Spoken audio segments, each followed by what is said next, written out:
7, 26, 25 seconds. 24, 23, 22 seconds. 21 seconds, 22 seconds, 19, 18, 17 seconds. 16, 15 seconds, 14, 13 seconds, 12, 11, 10 seconds. 9, 8, 7. 6. copy, 5 seconds. 3, 2, 1.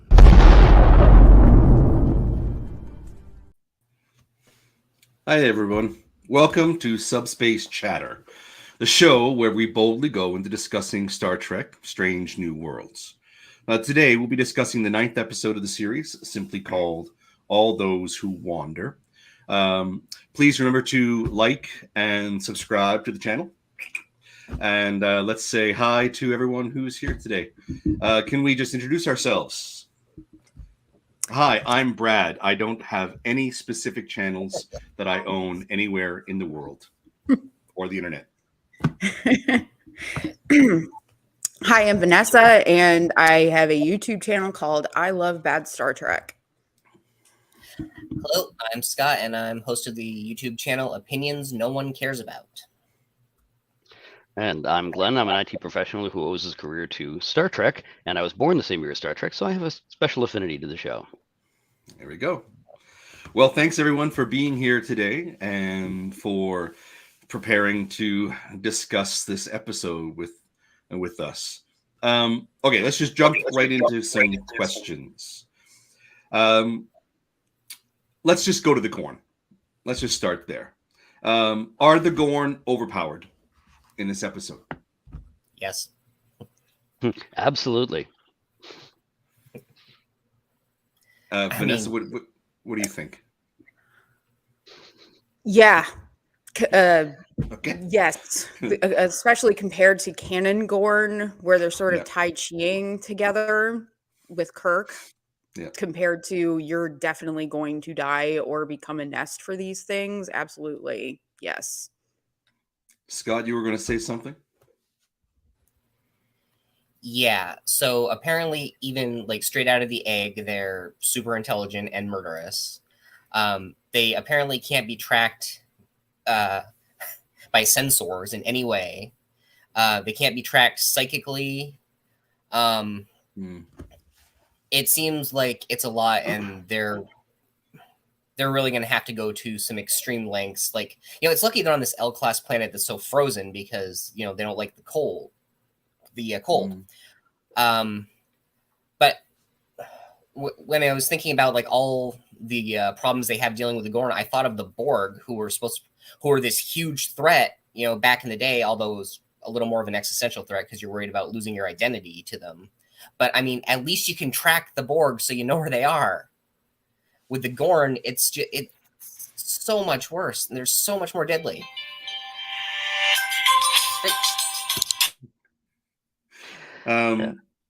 So this brings back to the question or to the comment that you made, Vanessa, about how do they sync with the species that we've known, in canon. What do you think, Vanessa? Let's start with you.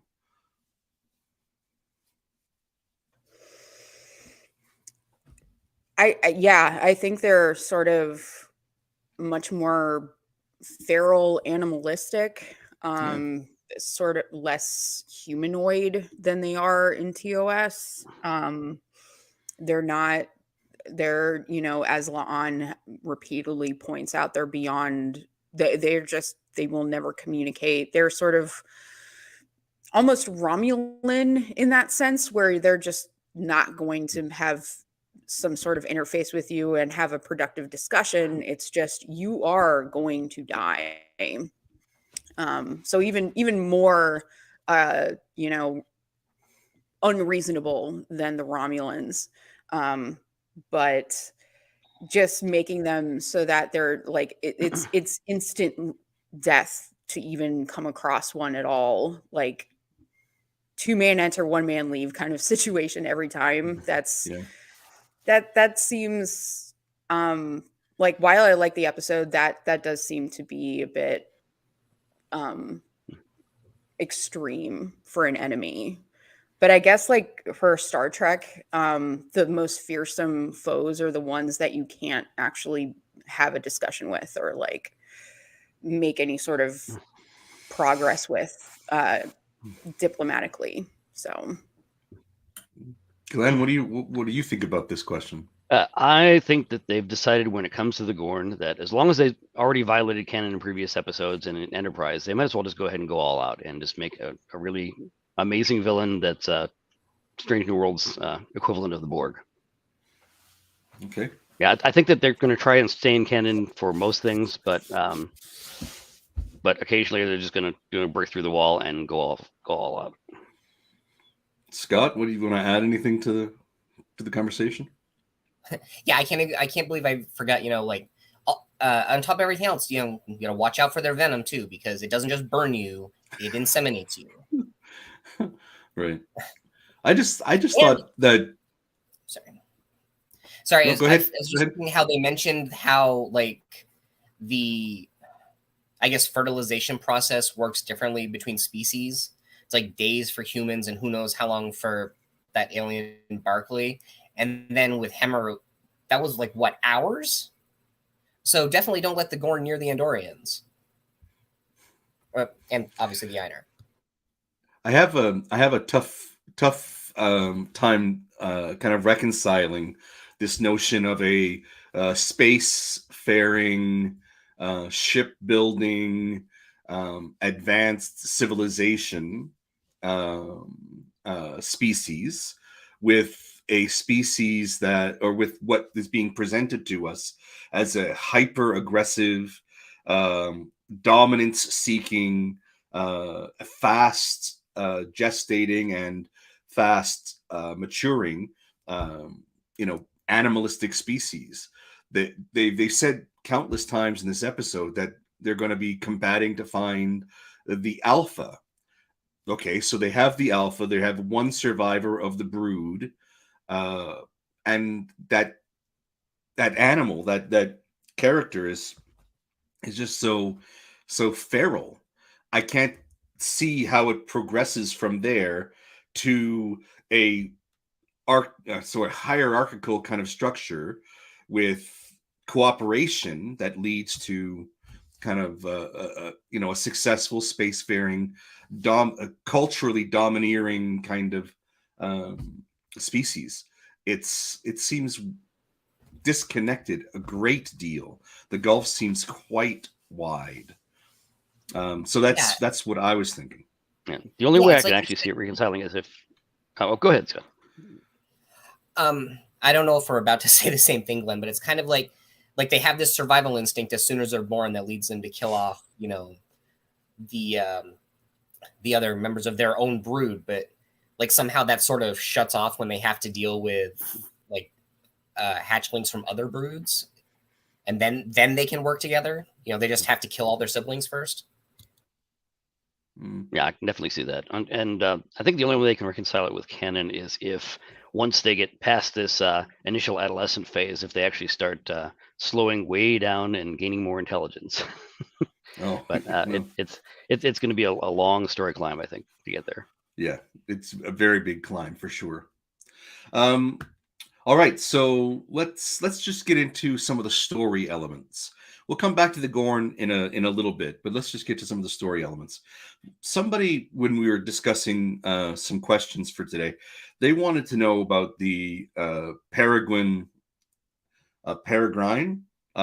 Samba class ship. It's basically identical to the Constitution class when we see it as being slightly smaller, but same basic configuration as in that final moment of towing it away. Right? Why do you think it was established as a different class of ship?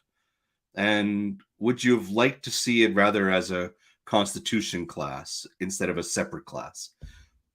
What do you guys think? This is just a techie kind of question, but it's good to consider. Anyone? I think it would have. It kind of makes what Mabenga says about the ship a bit of a throwaway line to just sort of repeat the set that they were using for the main ship for this. So I'm not entirely sure what the point of even mentioning it was. Like why it being a special ship is so important to mention. We could have just said, yeah, it's another Constitution class. They didn't have to talk about. I think it's peregrine. I think it's a type of bird, Peregrine? by the way. It's Yeah. like a falcon. Right. But yeah, I think it was. I think they thought for whatever reason to make it to sort of add to the vibe to mention that this is a special ship that even they couldn't escape. But to just repeat the set. I don't really understand why it was even mentioned, honestly. Yeah, I would like to have seen them go a little bit more all out and have a different class of ship, because different ships are exploring for different reasons, and the Constitution class for the flagship, you wouldn't really necessarily want to have those on faraway remote missions like that. So I would like to have seen it be an obviously different class. I mean, I know they had to probably try to save budget because they've got such a huge special effects budget, but I would like to have seen a little bit different practical sets if possible. But I understand the need to have different ships and different types of ships just to fill out this universe. Yeah, I thought I just practicals. They needed to reuse sets, cut back on the budget. Obviously, that's a concern for any kind of production. But I was wondering if it kind of fit with the notion of smaller, tougher kind of not exploration vessels, but rather patrolling vessels. You need a gunship. You need a ship that's going to be able to hold its own in a fight. And small crew seems to imply more agile kind of combat vessel to me. But and that could be why the ship didn't do so well in a kind of an exploratory kind of capacity, because they're ready to face a foe that's kind of face on, as opposed to Trojan horse kind of enemy, right, from within. Anyway, Scott, you want to jump in, or have we covered everything on that one? I think the one thing I would say is that, honestly, if it had been a Constitution class ship, if it had been that size and had that crew complement, it might have added even more to the, if you will, the mystique of the Gorn. Because then they're not just taking out, like the entire crew of a Somber class ship, and the only people left are these two survivors that they happen to pick up. It's like they took out, a flagship sized ship and its entire crew, because it would have required a bigger scene of body parts scattered outside the ship for Kirk and Chapel to find. But I honestly, that almost lends to them being too overpowered, because then they would have been even more deadly. Right. So, yeah.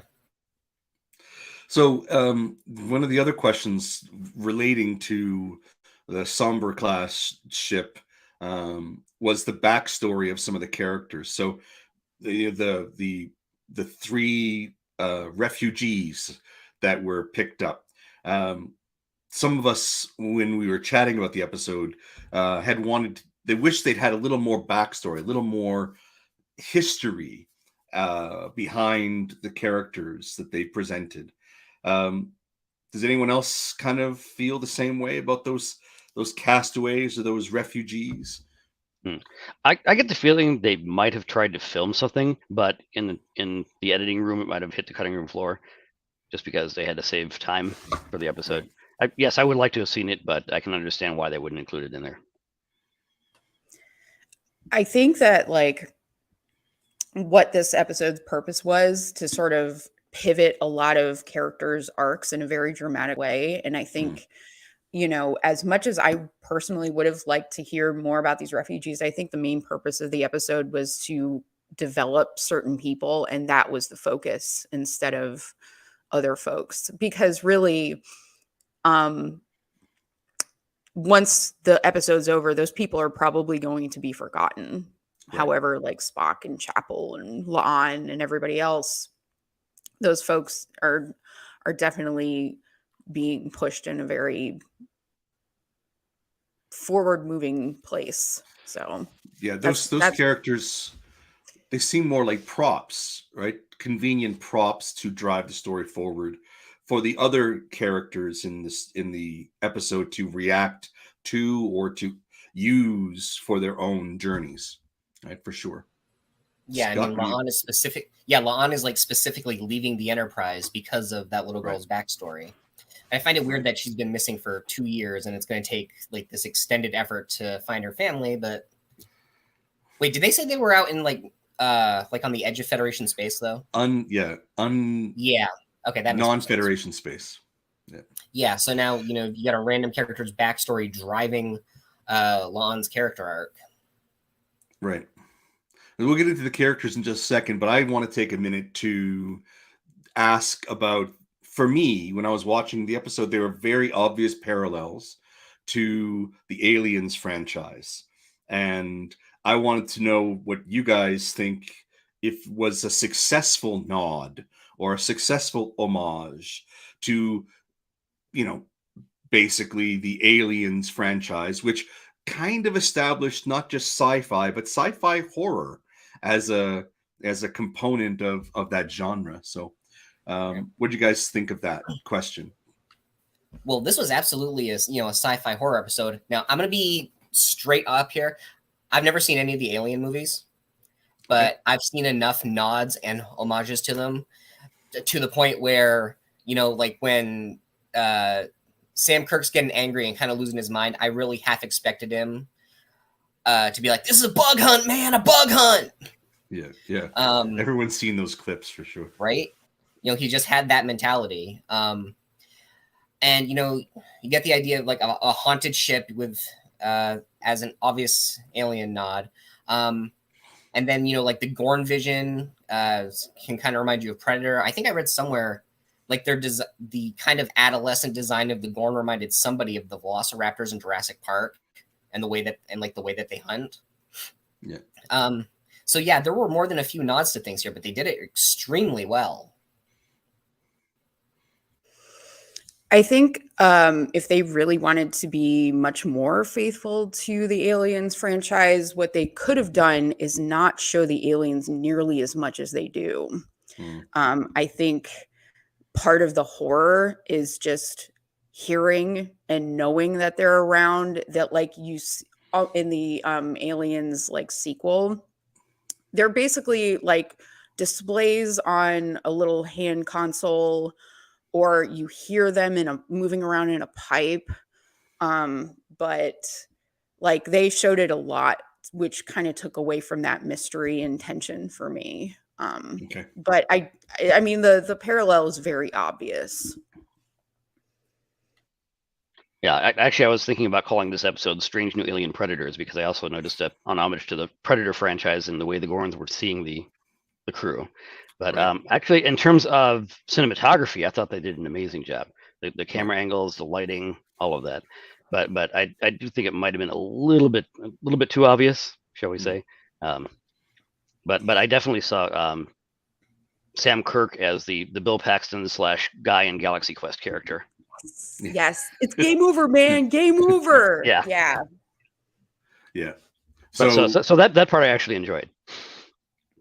So there's even though they're revisiting or borrowing elements from earlier franchises, the integration of those things seem to be purposeful and meaningful, and not so much a kind of taking, right, but rather a nod to the shoulders upon which they're standing.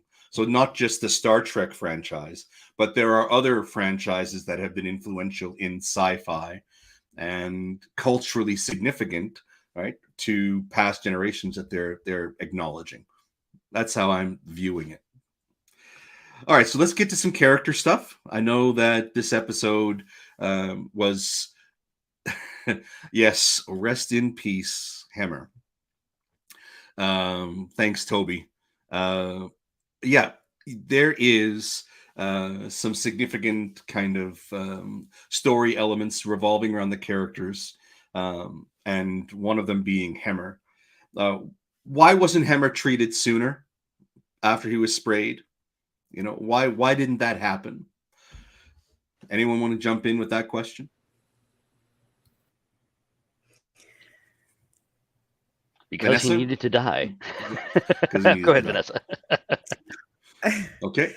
I think that it would have served the story that he got sprayed a little closer to the end, or in the midst of trying to save everybody getting sprayed, something like that, where it wasn't like it was a very odd pacing choice for La'an to have absolutely nothing to say about this incident Right. until when he was about to die. It was very strange. Maybe she had a vendetta against him. I don't know. But just not. Well, Yeah, that was an yeah. odd writing choice. Yeah. Scott, you want to jump in? Yeah, especially since they already knew, at least, yeah, they knew at this point that, if the Gorn have laid eggs inside you, you can't track that. So, if they knew that at that point, and then Hemmer's been sprayed, and apparently Law knows that their eggs are in their venom. Okay, if that's a thing, fine. But yeah, you got to bring that up immediately. Like honestly, that could have led to a scene where, I don't know, he's like laying on a biobed where they're like, trying to cut stuff out of his neck. Yeah. Go ahead, Glenn. Oh, I was just saying, I may need to rewatch the episode, but I was under the impression that they didn't realize that the venom contained the eggs until toward the end. So that may have contributed to it. That's because Leon didn't say anything about it. Right? She was the one who disclosed what happened with the venom. I'm wondering if it's because she knows from past experience that it's a hopeless cause. That once they're sprayed, there's no way of solving or slowing down the process. And because Hemmer sacrificed himself or saved her basically, and he pushed her out of the way when the spray was flying. If she was honoring his sacrifice by allowing him to go out in his own way, kind of thing, Possible. It could also be that there was so much trauma going on otherwise, and she was, reliving what happened to her when she was young through this little girl, that it just didn't occur to her to say anything until the point where it was too late. Well, and it would be nice not to have to. Well, of course, Leon is an important character, but we've had episodes of other series where the focus was trauma and dealing with trauma and coping with lingering effects of trauma, and even some of the original or the first shows of this series dealt with some of her trauma. We're not going to be given those episodes because she's leaving, right? But the opportunity for her to come back, and the idea that she's coping with her trauma by helping someone else cope with their trauma, right, seems to be a nice cyclical kind of a way to deal with it in a healthy and productive and purposeful way, right? Okay, so let's just get to Sam Kirk, or the nameless guy from Galaxy Quest. His outburst with Spock. Actually, his whole attitude in the second half of this episode was very hostile and very aggressive, right? Like he was losing his shit. So what do we make of the character, his outburst with Spock? What do you think of that? I think he was acting out of fear. And instead of trying to take a step back and look at the bigger picture, and he saw Spock making a comment about the Gorn being impressive and decided to sort of pounce on that and just let out all of his fear onto Spock, in the form of racism. And Pike it was just again, acting like the dad. hey, everybody. But I think it was mismanaged fear for sure. Yeah, I think this goes back to something that Spock said in one of the movies, that each person acts according to his gifts when there's a dramatic situation, and this is how Sam Kirk reacts, which is why he left Starfleet and went on to Deneba and got killed by those creatures later. Yeah, I think you Scott, can what do almost you look think? at. Yeah, I think you can almost look at it. Oh, sorry, go on, go on. I was gonna say this is a preview of why he's leaving Starfleet, because he just can't handle this stuff. Yeah, and you could almost look at it going forward as kind of a precursor to Spock's relationship with Jim Kirk, because we know he's going to be on the show, and I have a feeling it kind of go from like, oh great, we got one of them, now we got his brother on the ship too. Oh wait, no, he's a more rational kind of guy. I can work with this Kirk, and thus begin their solemn friendship. I wonder. Yes, Glenn. I think that it's a precursor. It's about showing how different people react to stress, and pointing out that some people, because Uhura's whole story arc is about, is she capable, or is she ready, or is she wanting to be part of this kind of journey? Does she have the abilities? Does she have the skills? Right. And I think George Kirk's outburst was to directly contrast character qualities. So Uhura seems fearful but composed. George Kirk seems fearful and loses his shit. But it's also to contrast, I think, with Spock. So Spock's trying to embrace his or explore or open himself to more of his human side, and George Kirk is reacting in this fear. So later on, when we see Spock lose his shit because he can't control his rage, we kind of subconsciously see the connection between kind of the human emotions that are possibly plaguing under the surface for Spock. So I think the while it seemed to be uncharacteristic of a Starfleet officer to kind of have that outburst, I think it was purposely placed to show contrasting to other characters' journeys. So I think it was intentional. We're getting a comment in the chat from Dan, I believe, that this was a inspiration. It was inspired by the conflict between McCoy and Spock in the past. And I definitely see that. I absolutely see that. Like McCoy, I have a clip on one of my videos where he says he calls Spock a pointy-eared hobgoblin. Very, very that. But it's interesting that you use the term racist for that moment, and I wouldn't disagree, but it speaks to a different attitude as well. Like, we would take a bit of offense to it. We see it as what it is, of racism. But in the 50s, 60s, and 70s, those 30-year period, it wasn't so, it wasn't such an issue. And again, that's a big cultural shift for us in the world. Okay, so let's move on. We had a character getting upgrade. He got his promotion. Anyone think that was a cue that, oh, this guy's toast? Oh yeah. We've never seen him before. Suddenly he's gonna be a lieutenant. Yeah, you enjoy those stripes. They're gonna be stained with blood pretty soon. Right. Yeah. And as soon as he was picked for the away mission, it's like, yep, he's gone. Here we go. And what about Cadet Chaya? Was it Chaya?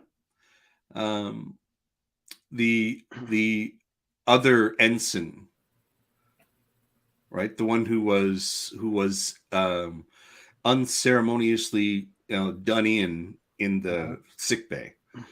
Would we have liked to see more of her character in the episode? A little bit, yeah. And I thought about this. One of the things that made this a little different from like Alien or other horror stories, there were slightly fewer hiccups. Like Hemmer and Uhura had the whole mission to restore power, right? But nothing happened to them while they were doing it. Like, they didn't get attacked by the Gorn. They had time for a really nice scene between the two of them, where Hemmer kind of set Uhura on her life path. It's like, you need to put down roots. And, she responds by basically serving her entire career aboard the Enterprise. But there was nothing that got in the way with that. There wasn't like a baby Gorn that showed up that had to be killed.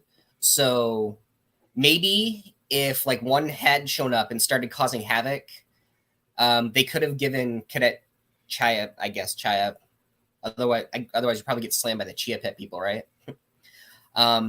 So if Cadet Chaya has to like make a sacrifice that, helps to restore power, that could have been more satisfying for her character, I would think. Because there was two characters that were, done in to, of course, there were characters we just got introduced to, but neither of them had any kind of real kind of ability to kind of stand up for themselves in those moments. They were just done. And one was dragged off by a baby Gorn that was no bigger than a hand, or like the arm. It was, that thing's strong. They're overpowered, we're saying. Okay, so we'll go to Una, number 1.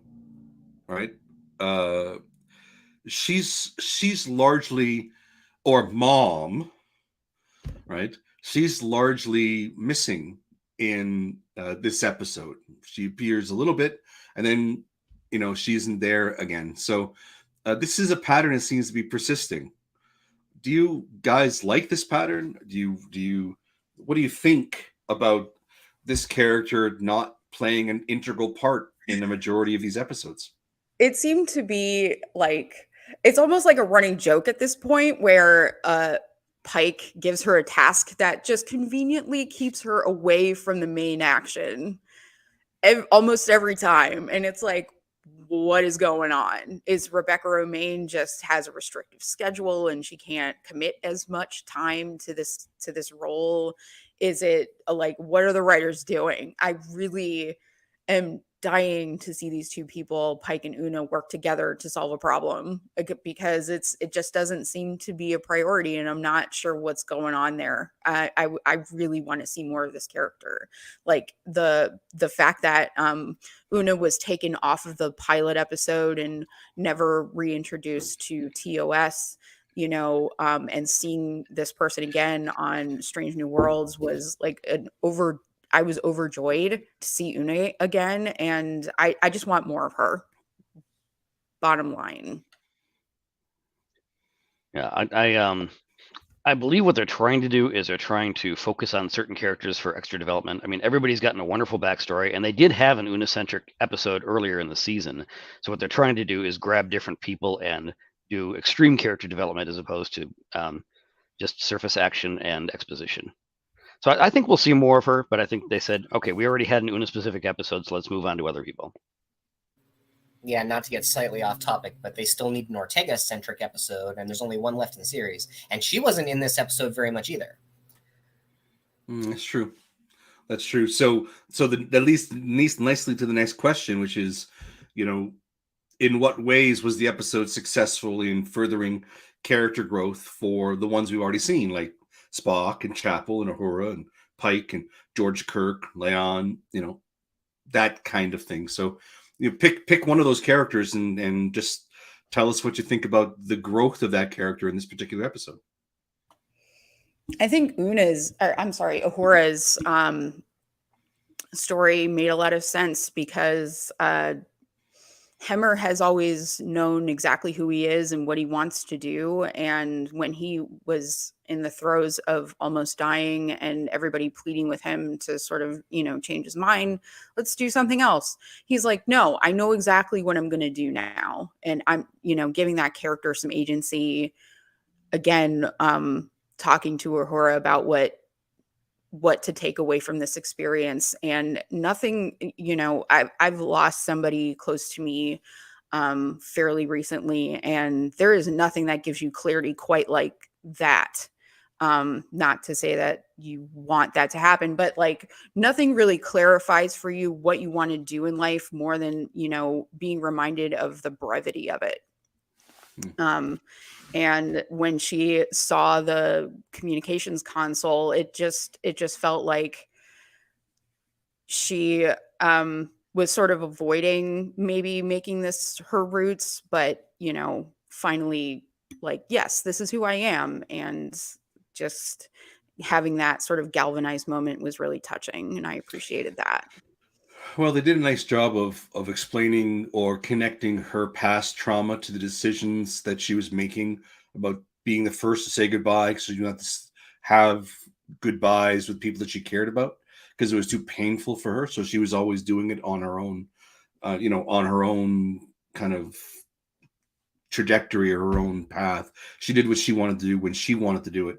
And then the trauma of having Hemmer lost kind of reminds her, because of what he was saying to her, that it's just life, and you have to embrace it and take the good with the bad, and the love that is greater than the pain of the loss. So it kind of shifted her, and I really appreciate that arc. All right, that shift in her character.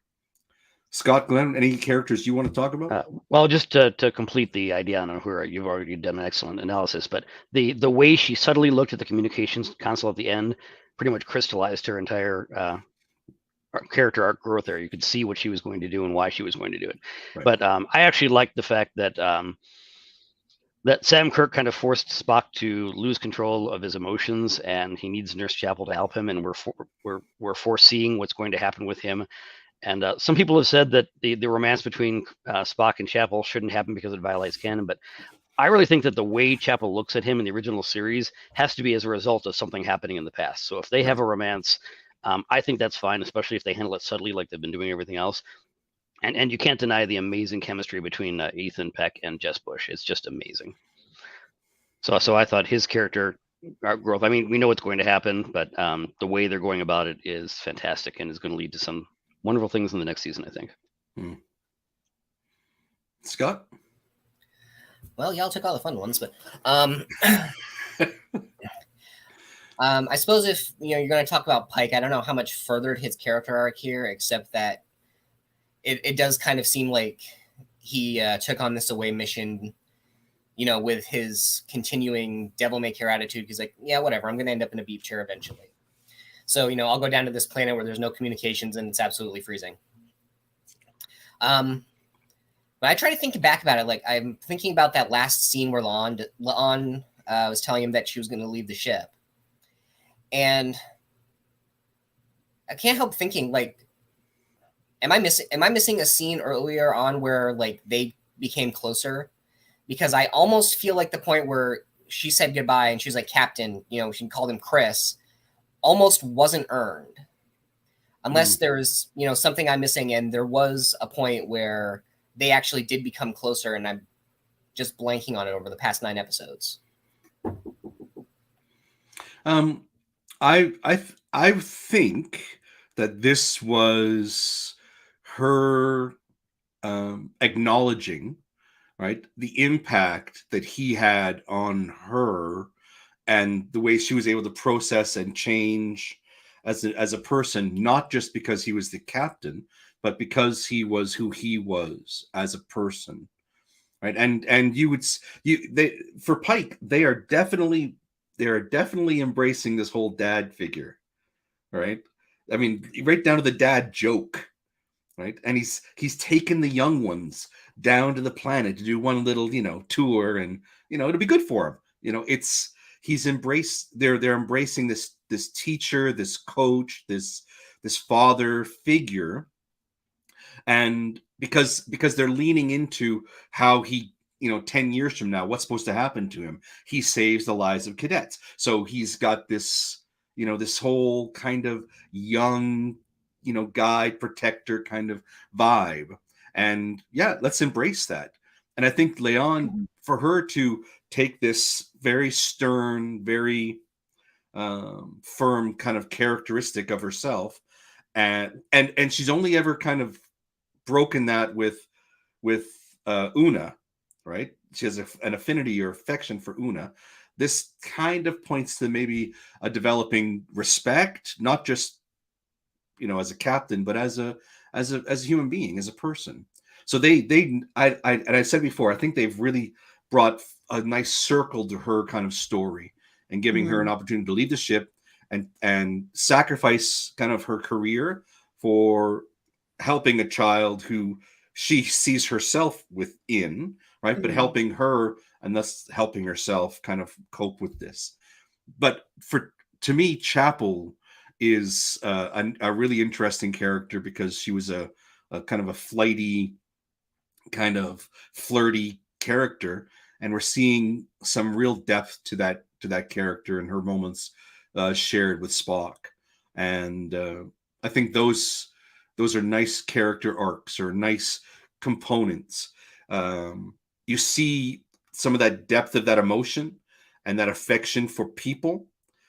And maybe in her in her own way, she doesn't want to get too close because getting too close means, commitment, and she's maybe afraid of that.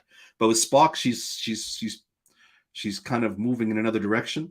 So I think it's nice to see all those characters kind of get something deeper. I don't really see Chapel and Spock together as like canon breaking, by the way. I see them in TOS. Like Chapel had expressed multiple times affection towards Spock, especially in Naked Time and TAS, in an episode where she uses like a drug to try to get him to feel something back and it doesn't work. So that's all. That's all I wanted to say. No, there's plenty more to there's some really good depths to that relationship that they can harvest and delve into for sure. We've already talked about Uhura's transition to communications, and that at the very end, that little nod to the communications console seems to bring her character in a nice full circle. It seemed logical, that progression. And anyone question that or have a different thought about that? I think it would have been nicer to see a sort of triggering event as to what like her connection with communications specifically. Maybe it was her sort of flexing her communications muscle in this episode that did it, but it just didn't quite. There was just a little bit of a push that they needed to like make it specific to that, like putting down her roots in Enterprise. That made sense, but specifically communications could be because she was like floating around department to department. It would have been nice to have something in text to sort of make that connection a little stronger. Well, I think they subtly hinted that that's where she was going to wind up because of all the languages that she speaks and her ability to quickly interpret. And so she tried all the departments, and the one that she kept coming back to was communications. So, yeah, I agree they could have done it a little bit more overtly, but I thought that it was a well-done story arc overall. No, and I think that's where we saw her at the beginning, at the very first episode. She was at communications. So, that's why, to me, her ending up back at communications is full circle. It's appropriate. It's right. Yeah, it wasn't. I don't know if it was used very well in this episode though, because like the one time that like she'd been able to use her background in communications, Lon was trying to get her to communicate with this alien. She's like, that's not how that works. And That's right. spends the bulk of the episode, helping Hemmer with an engineering problem, which is great because the two of them together. I mean, they have their own ship name, which is great, but it doesn't lend to her eventually realizing communications is her thing. Okay. So we get to, sorry, go ahead, Vanessa. Sorry. I just, I'm reading a comment from Dan here. Hemmer encourages Uhura to keep reaching out to people, and communications is how she can do that. So yes, that is, I guess that was the thing that sort of flew over my head a little bit, that very, oddly peaceful moment in the chaos. Yeah, so there were little subtle hints or subtle pushes, but we take the point that maybe something a little more overt would have been, just kind of a flag that says this is important. This detail is something that we have to really play with or to think about. Okay, so this episode sees two characters leave. We've already talked about Leon and her decision to leave in order to help the young girl find her way. But we also lose Hemmer in the episode. How do we feel about two characters, at the tail end of the first season, being jettisoned, being, sent away? Okay, we all know how I feel about Hemmer, but putting that aside, a lot of the elements of this episode, like main characters leaving, like Spock has this whole new issue with his character arc where he has to, apparently learn to control his emotions again. It's Uhura is apparently going to be leaving the ship. Ensign Duke was promoted before he died. All this is kind of stuff. It kind of made this episode feel like it should have been a season finale. And it put me in mind of, I don't know if you guys, I don't know how much we linked to other stuff here, but it kind of put me in mind of the ending of the show Supernatural. I don't know if you guys have watched. Sorry, Vanessa. Well, I don't know if you want to, but this is major spoilers. The whole thing has a major Christian dogma bent to it, as evidenced by the second to last episode, where the main characters literally defeat God himself. They don't kill him; they just drain him of his powers and make him mortal. But they do this in the second to last episode, and it literally ends with a montage of scenes from previous episodes, and the two of them driving off into the sunset. And I was sitting there at the end of it watching, wait a minute, there's one more episode. What are you going to do now? And there were elements of this, episode of Star Trek that made me think of that, because, these are the kind of things you kind of expect to see at the end of the season. And yeah, they might have brought it in now because, obviously they need a new chief engineer and presumably a new head of security. So it's just in time to introduce some characters for the new season. But yeah, it just seems like those kind of things, they should have been in the next episode, because honestly, they brought back a recurring enemy from earlier in the season, an overpowered enemy for a showdown that would have kind of made for a season ending battle. So it's kind of, what are they going to do now?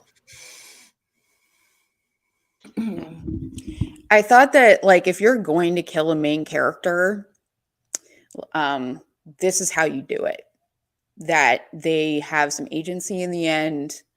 They, especially somebody like Hemmer, who had, in the past discussed death and his peace with the process.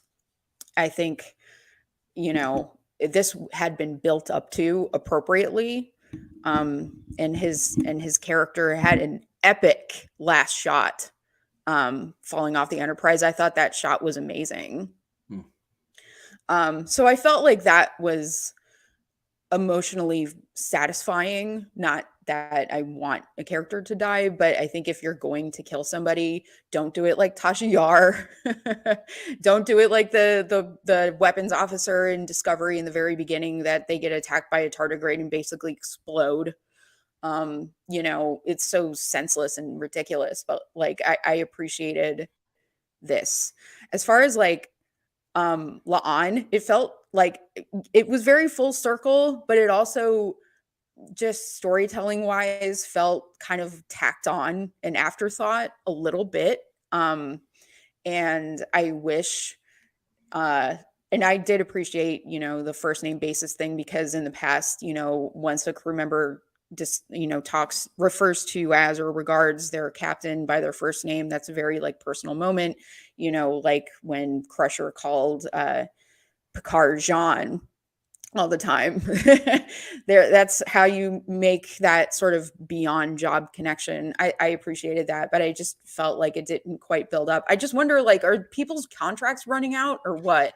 And I understood the last episode, Mabenga's daughter, that needed to be resolved somehow. It just seems like people are kind of sloughing off pretty quickly, and it's wow, this is an interesting development.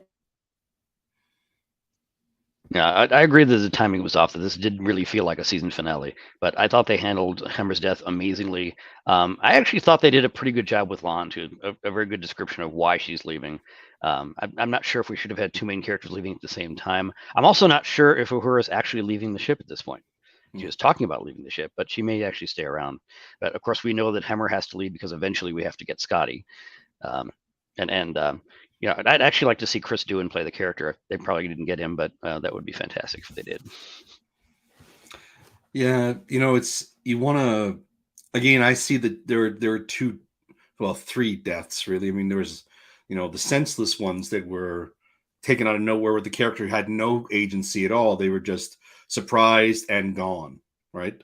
And how tragic and how senseless, how mundane, how real, how true to life, right? No matter how heroic you think your story is, it's gone like that, right? As we're already referenced, but giving Hemmer a character that many of us have come to enjoy, appreciate within the story of or the universe of Star Trek. The actor did a really nice job, bringing some essence to that character, and having him choose his own path to that end, right? Even though he was in pain and he was, he knew it was going to be hopeless, so he took action, and as they said, to take care of the people that he loved, take care of the people that he cared for. And I think that's beautiful moment, and for him to embrace the cold and say it was like Andoria and give him a little bit of that that sense of home, that sense of peace. Yeah, it was beautiful, beautifully shot, beautifully done, and it's full circle for Leon as well. I think the ending, if that was the season finale, it would have ended on such a hard, such a sad, such a down note that people wouldn't have had that kind of that groundswell, that uplift, that positive, that energy that was needed to sustain them excitement for the second season. So I think that's why they chose to do it the way they did it. And again, it's choices, but I actually thought it was probably the better choice. So I got a message from Dan on the group chat where he said, is it best to introduce Scotty as Hemmer's replacement or have another engineer between Hemmer and Scotty? I actually think the latter, personally. I think it's a little too soon to introduce Scotty. I think an interim character might make a little more sense like the Enterprise TOS is still a ways away. So that's how I see it.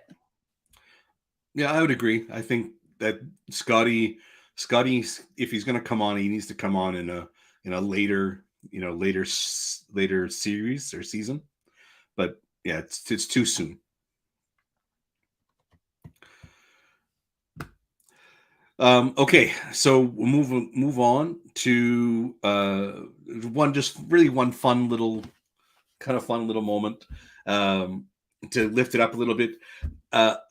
How did we feel about the 20th century vernacular of station wagon? That whole dad joke, I'll turn this spaceship around. Right. I thought it was What do you think of wonderfully that? handled. I can definitely see Pike as being somebody like Tom Paris, who studied 20th and 21st century vernacular and what was going on in those times. And whereas some of the other series like Discovery and Picard seem to overuse current vernacular, I think that the way they do that here is much more tastefully placed, and it made for a wonderful moment, especially since Spock didn't get the joke, so you can see that it's something that Right. only Pike would understand. So Right. so I thought they played that very, very well, and I literally laughed out loud. Same. That was my favorite line of the episode right there. Like, I loved Hemmer's death scene as well, but Pike saying that felt so right. Especially with the sort of average age of the crew members being what they are. They're pretty young. So I felt it. I loved it. Scott, yeah. Yeah. Apparently, I can unmute for a sec. Yeah, I mean, we've already seen, Pike. He likes his classic sci-fi. I kind of assume, he's kind of likes other classic movies of that era, and he's, seen that kind of thing. And yeah, he's the captain, but he's basically the dad of the crew. I mean, this whole thing came from a scene where, he's feeding Lon and getting Spock to do his chores. And said, you know what, we'll get the kids together for one last mission, kind of an impromptu vacation, as it were. Yeah. I liked that whole sequence of, you got to try the pancakes, you got to try this, you got to try that, and she finally, like, oh my god, this is so good, and Dad's just over in the corner going, yep, they are good, aren't they? And then, the apron over Spock's neck, and Spock just going like, oh, okay, I'll take care of this. It's all that whole scene was very dad like, right? He was in charge, he was in control. So him using that vernacular, well, initially it just seems odd that survives. But you're right, he's probably a fan of that era of, and he's tossing them out as little witticisms to keep everybody kind of on their toes. I think it's clever. It's exactly what a dad would do.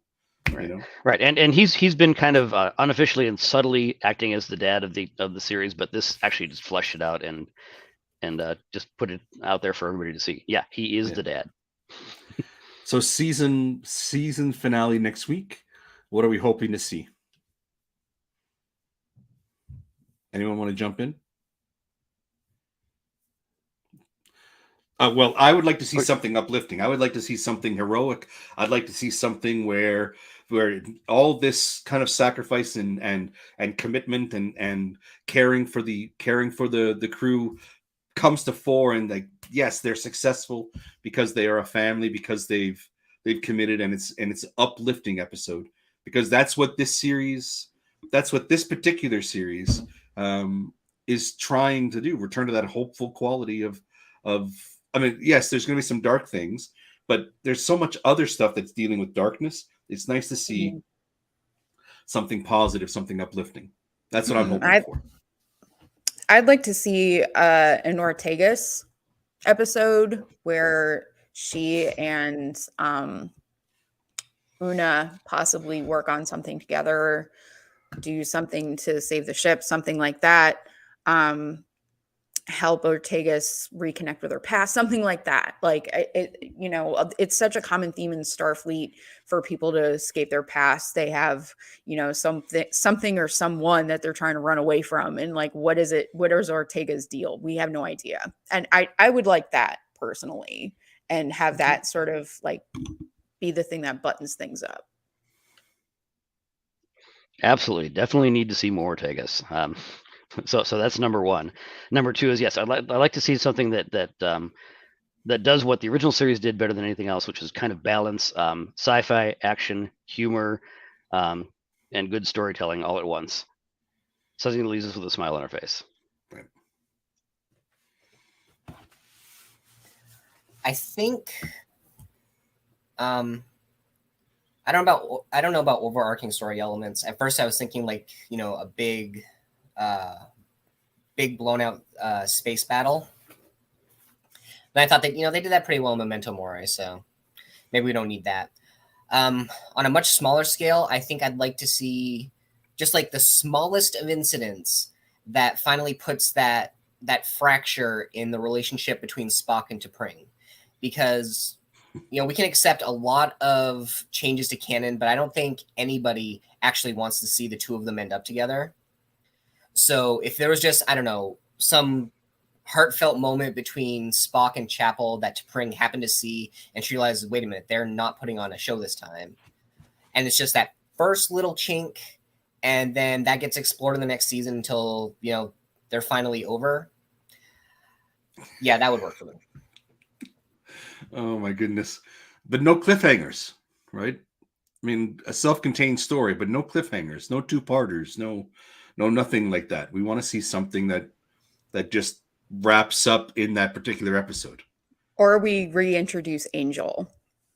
Just right. As maybe as themselves. Okay. So we're wrapping up our time here together, guys. So what about pips? Pips of 5. How would you feel about this particular episode? Let's just go around the group. I'll start. I, other than the damn Gorn frozen statue thing that was beaten by Leon at the end, I thought everything else in the episode was really spot on. That frozen doll, that frozen sculpture, terrible. So I can't give half pips, but I'm gonna forgo that one little ick. I'm gonna give it a 5. It's a 5 pip for me. But you didn't like that wonderful homage to Mortal Kombat? No. I don't mind sci-fi crossing, this aliens and the kind of Star Trek kind of homage stuff. But let's leave video game stuff out of this. It's So do we have to do whole pips? Because I'm leaning toward a 3.5 because I want to take a full point off for how powerful the Gorn were, and just a half point off for a little bit of just ticky-tack stuff that that we didn't really mention, but things that just didn't quite necessarily get resolved. So I would like to give it a 3.5. If we can't do half pips, I have to go down to a 3. Well, what do you think, Vanessa? Go half pips? I really enjoyed the practical effects of this. The fact that they use puppets instead of CGI was really wonderful. I thought that it was very true to the Alien franchise and like Tales of the Hood. I don't know if anybody's seen that, where they have the little dolls or Puppet Master or something like that. I really enjoyed that. I enjoyed the development of Spock's character, of Uhura's character. Even Lon, even if I don't think that scene was written very well. But yeah, I would say it's a 4 pipper. So, but no half pips? No half pips? Mm-mm. No half pips. Okay, so you're going to have to go with a 3, Glenn. All right. Scott? Okay, so I was ready to tank this episode entirely at the end, so obviously I had to pull back a little bit and look at it. But yeah, given the fact that they killed off a character that I loved who only appeared in like half of the episodes of the season. You're going up against an extremely overpowered enemy. Prompts them getting through it, of course. The acting was all great. I did enjoy the set design, the way they kind of shot. They're obviously shooting the same sets, but at slightly different angles. So I actually never really was looking at it like, oh wait a minute, that's just the Enterprise reshot. Right. And the plot went along well enough. I think overall it's probably only going to be about a 3. Oh. Yeah. Half pips are allowed, by the way. Half pips are allowed. So 3.5 is fine. Yeah, okay, 3.5 then. Whatever's between commander and captain. Vice captain? So 3.5 for Glenn, 3.5 for Scott, 4 for Yep. Vanessa. And since half pips are allowed, I'm going to go with a 4.5 because I did think the Gorn were overpowered, and I'd be interested to see how they're going to reconcile that. All right. So that's it. All right. Thank you, everyone, for being here today and participating in the chat. Thank you to the viewers who were here today as well. Remember to like the episode, subscribe to the channel, and make any comments you feel that you'd like to make about anything we've discussed here today. And enjoy the next episode airing next week. So for all of us here at Subspace Chatter, live long and prosper. Bye, guys.